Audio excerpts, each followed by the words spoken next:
Welcome to What's in Store, the show where we cover hot topics at the cross-section of retail and real estate. I'm Carly Iacono, and I'm joined by my co-host, Chris Ressa. Chris, good morning. How are you today? Good morning. I'm well. How are you? Feeling good. Are you in the holiday spirit? I am. Nice. I am. You? Caroling, like what's been going on? What's your favorite Christmas song? Ooh, what's my favorite? I'm going to have to go rocking around the Christmas tree because I really don't like the sad ones. Okay. How about you? I like a lot of different versions of Carol of the Bells. Oh, nice. Yes. That's beautiful. Yes. I even dig I've wanted to see Trans-Siberian Orchestra. Oh, amazing. Okay. I haven't seen them. I like their version of it, so. I also like this group called Pentatonics, which is all vocal. Huh. They sound like instruments with their voices. Oh, that's interesting. It's a lot of fun. So give that a listen. I will. We are coming off a hot ICSC, New York. Yes. So we were both in the city for, felt like about 3 weeks, but I think it was only did. 2.5 days. Yes, it was long. 11 Ubers later, right? We got through. It was crazy few days. So today we're going to take a few minutes and go through both of our takeaways from New York ICSC. Let's do it. Let's do it. So what's your number one? My number one is... Or is this number three? Yeah, it's in no particular order. Okay. I'm not ranking them. I'm going to rank mine. You're going to rank yours? I am. All right, good. Well, Yes. We'll just make this work then. On the spot, reorganization. Okay, my number one in no particular order is the creativity of deal making and business plans that I heard from investors. So I heard everything from someone converting, this was a really interesting one, a Rite Aid into a car wash without fully demising the building. So just building down the center so that they had noise control and it was easy to get approved through the town. From a use, they didn't need a variance. I have no idea how that penciled or what the numbers were. It was a passing conversation, but I thought that was fascinating. That is. So creative development and redevelopment is something that I heard a lot of and I think will be a focus for 25. And then it goes to the other side to like an investment grade single tenant business plan where you buy and hold. Maybe have investors, maybe it's a fund, but it's a belief in the long-term stability of net lease and investment grade tenants. So that's still happening. And then you have your high yield, tertiary, multi-tenant retail business plan, which is we believe in the growth of rents. We believe in local retail. It doesn't have to be national. And investors are excited about the yield that they can get in more tertiary assets. So it was just an amazing spread of ideas that people had with one theme that everyone is anxious to get deals done. We're all kind of tired in capital markets of the last 2 years and the sluggish activity. So it felt like there was more of a push to maybe move beyond a standard business plan and really, really get creative next year. Okay. Everyone's predicting, do you think there's going to be this slew of inventory that comes online?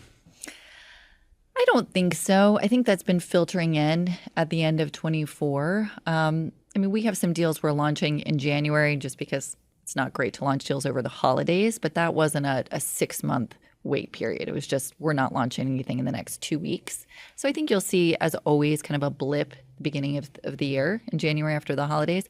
But I don't think the market has changed so significantly that people were waiting, for January. I don't think it's markedly different than November, for example.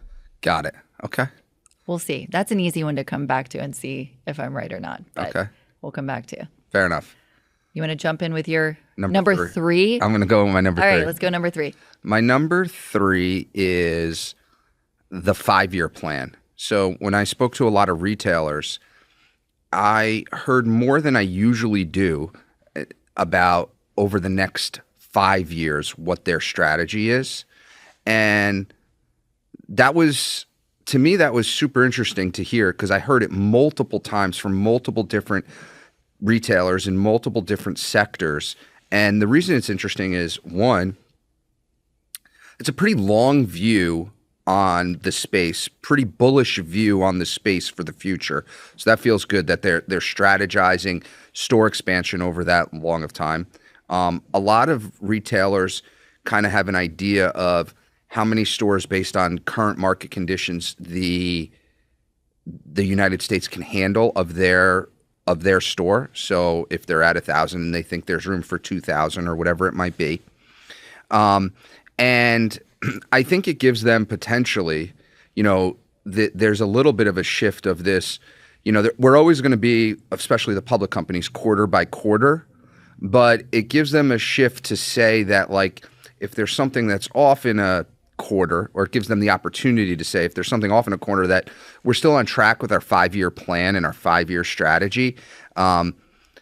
Whether the street accepts that or not, if something goes awry, I don't know. But in general, I was really, really glad to hear all the strategy around a 5-year plan that people were attacking to, especially, and maybe it resonates so much with me is because as we were in COVID, like, it was hard to get your arms around, like, what are we going to do the next 5 years, right? We're trying to get to tomorrow. And so now I think people we're not only have we come out of that period of time, the dust is a bit settled. They have clear visibility on their consumer and their business to the future, and they're prepared to put 5-year plans in place.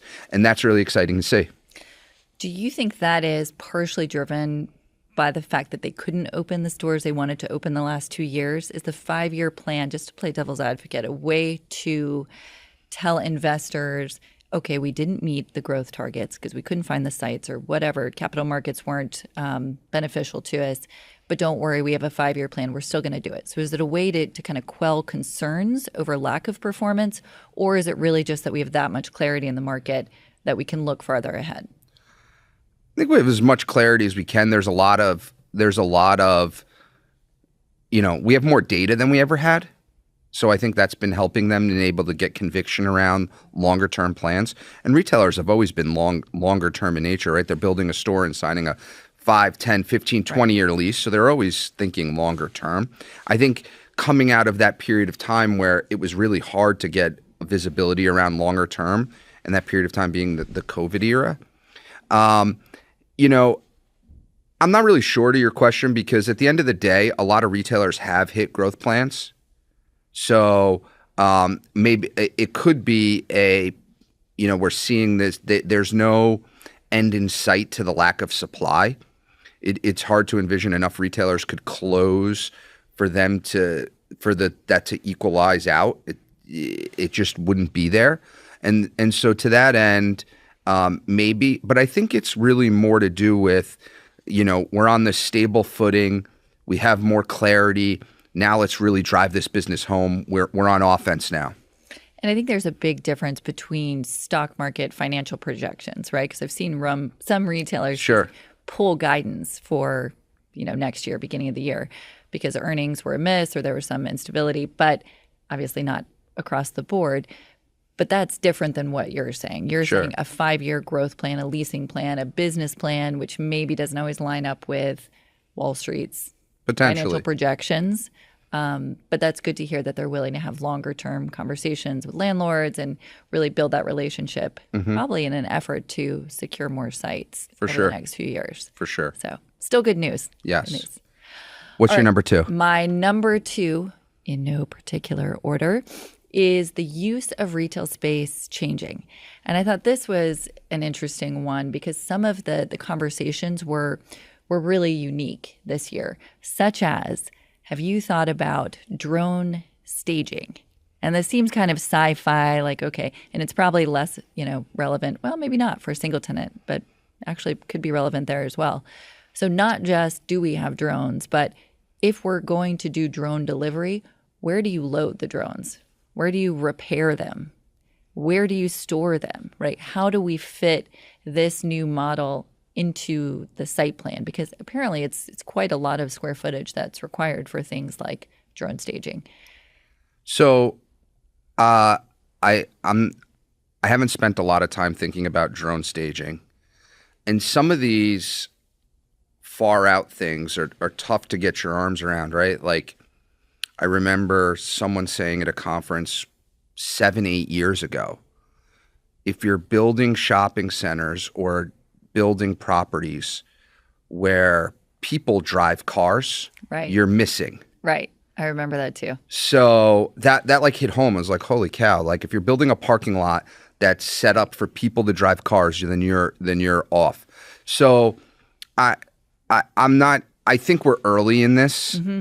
There's a lot that would have to happen for it to really take flight. And no pun intended. No pun intended. And our industry is slow to adapt some of these things, right? Like I forget the numbers, but there's still a good portion of properties in America that aren't LED lit. Right. So now, you know what I mean? So now we're talking about like drone staging areas. I think it's interesting. I think it is where that's at scale. I don't know that we're close to that just yet. I'll give you an easier one then. The elimination of parking requirements. So I heard that talked a lot, and certain municipalities across the country in different states are actually considering taking away all parking requirements in the zoning code, because the argument is certain retailers need very little parking, some need more, and that it should be site specific, not in the zoning code. So that's a change, right? When you're penciling a development or you're looking at a redevelopment, what use could fit there, that could be very different in the near term. I love it. I think we're far out from that being wide scale based on this is a place I am in the weeds on. I'm in municipalities getting approvals all the time. This is far from happening at scale. There are certain municipalities who certainly are thinking through this to get more development in their area. But there's so many different municipalities that have so many different interests. I think to have that be the norm, I would say we're in the same timeline as drone staging areas. Wow. Yes. That far off. Yes. I think parking changes are a little closer than widespread drones. They both require the same thing. A change in the use of space. A change in regulation. Yeah. The moment that we can have, right, the technology's there for drones. The reality is that's not that hard of a staging area to build. At the end of the day, what we need is a change in regulation that we can have drones flying all over the place and delivering things without, Yes. Yeah. And I think what you're looking for from a parking requirement is the same, which is zoning to be changed widespread across the country. And that takes a lot of time and a lot of, municipalities, boards to get on board with doing that. Here's why I love ICSC, though.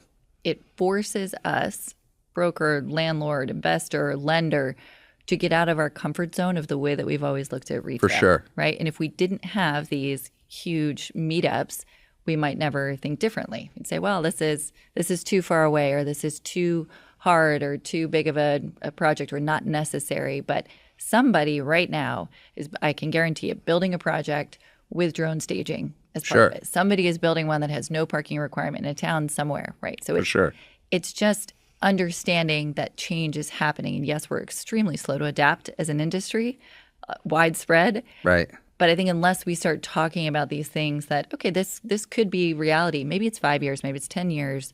But if we're not working it into our projects in the way we're looking at deals, just starting to, then I think it's a missed opportunity. For sure. So lots of creative conversations, and I think they're important to keep having. For sure. All right, give me your number 2. My number 2 is flexibility.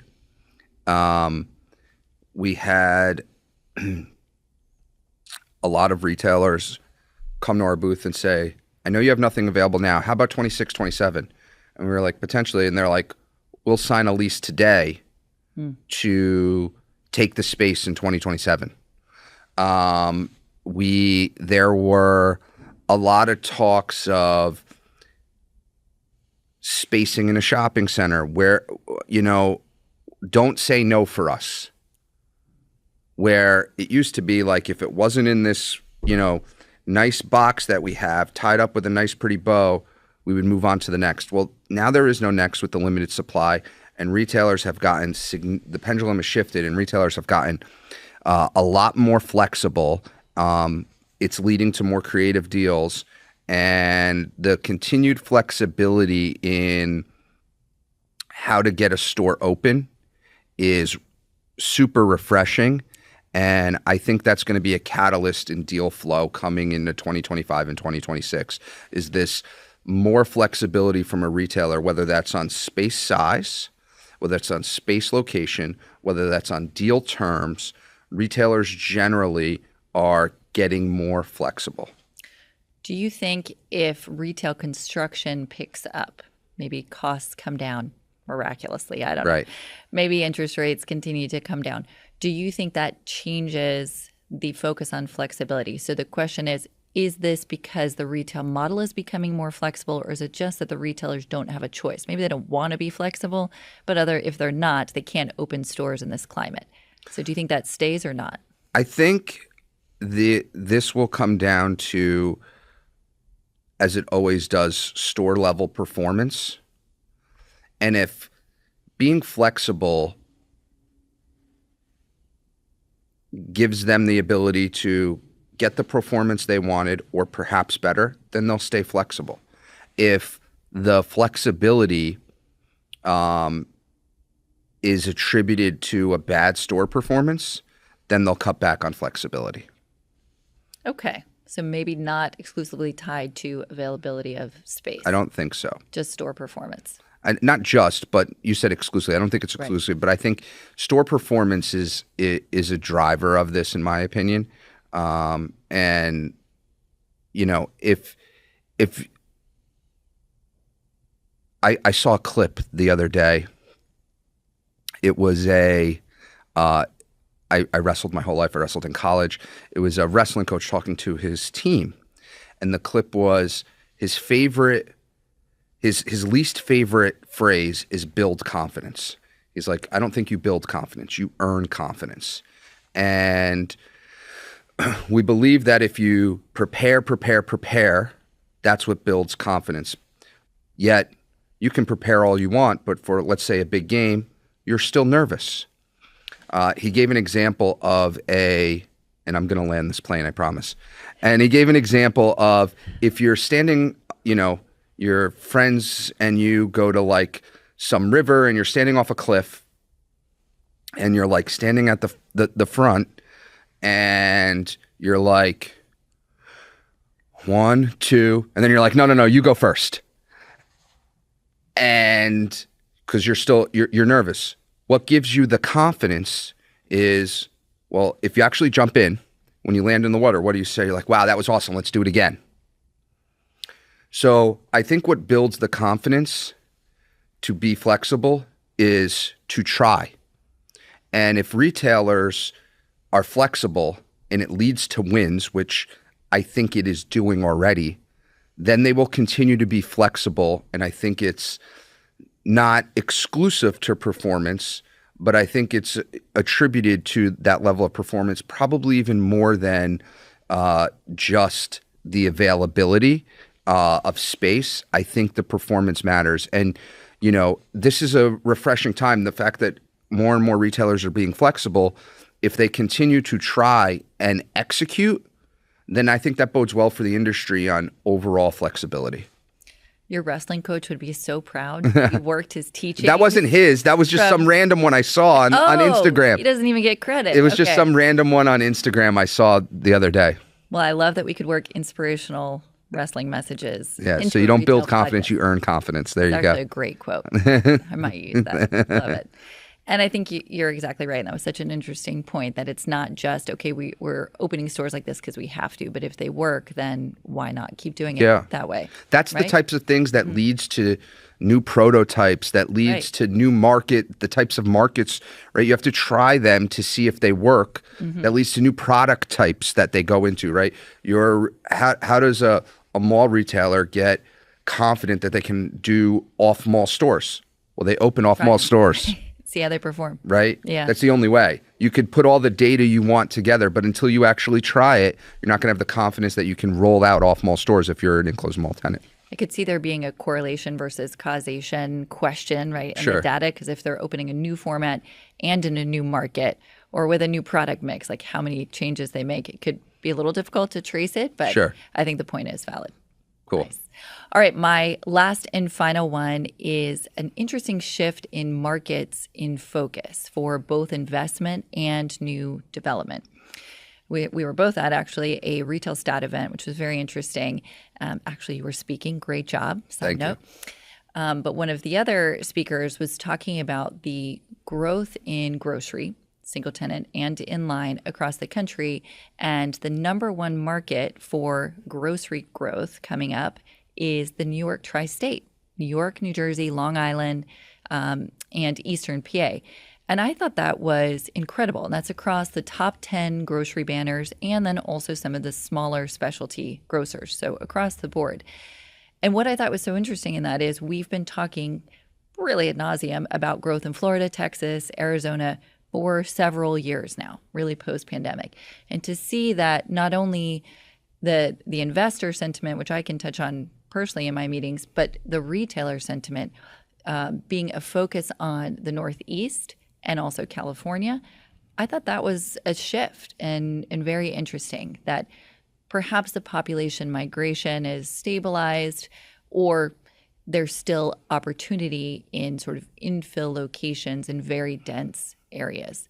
So to me, that was a big change, and I was very happy to see it. So I think in any investment in any market, right, if you can clearly and see growth happening in a market and you can get in here and capture the growth, it's quite compelling, right?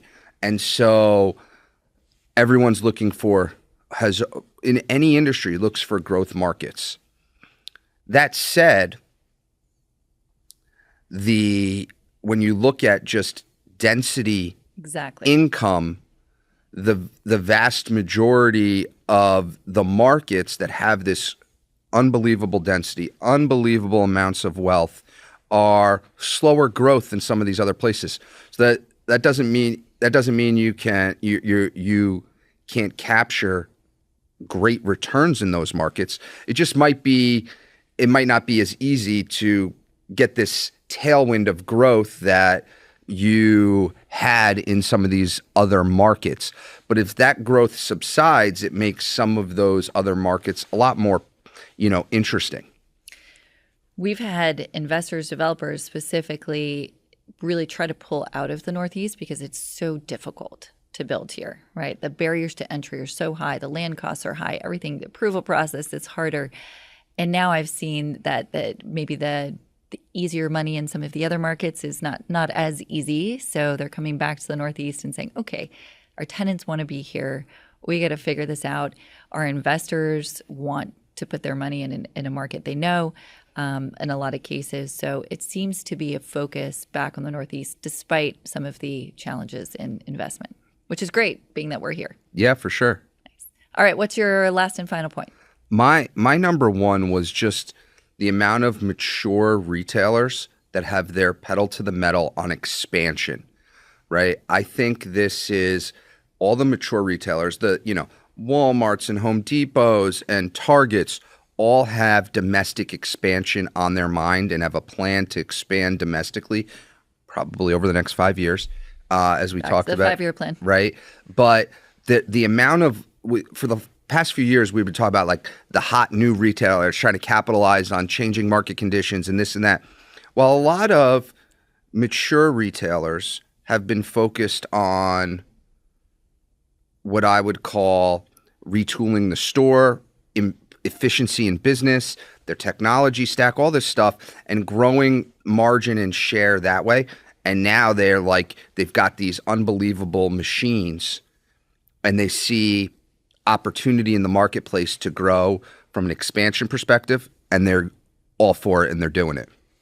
And that's great from a landlord investor perspective too, because those are known quantities, right? I just think it helps the stability of our industry. We both love small business. We love growth. We love interesting deal stories.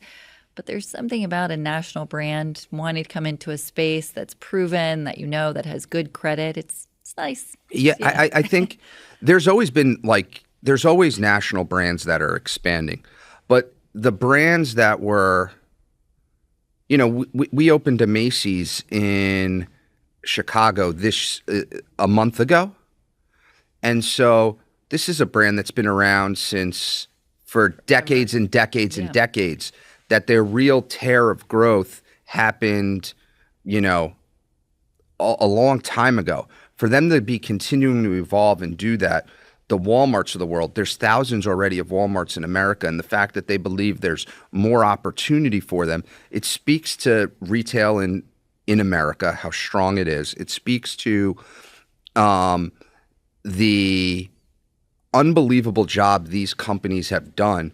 But there's always been, whether over the past few years it was Five Below and Ulta, these were growth companies, national brands, but growth companies, and these legacy mature retailers weren't put in that bucket, even though they were still wildly successful.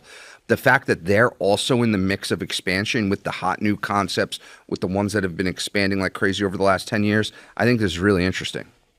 And I wonder if that will lead to increased development activity too, because some of those are pretty large footprints. I heard Costco was expanding pretty aggressively in 25, and that's not something you can just kind of squeeze in to an existing space, right? Those are big projects. So I wouldn't be surprised if, as a tangential to this, we see increased retail development as well.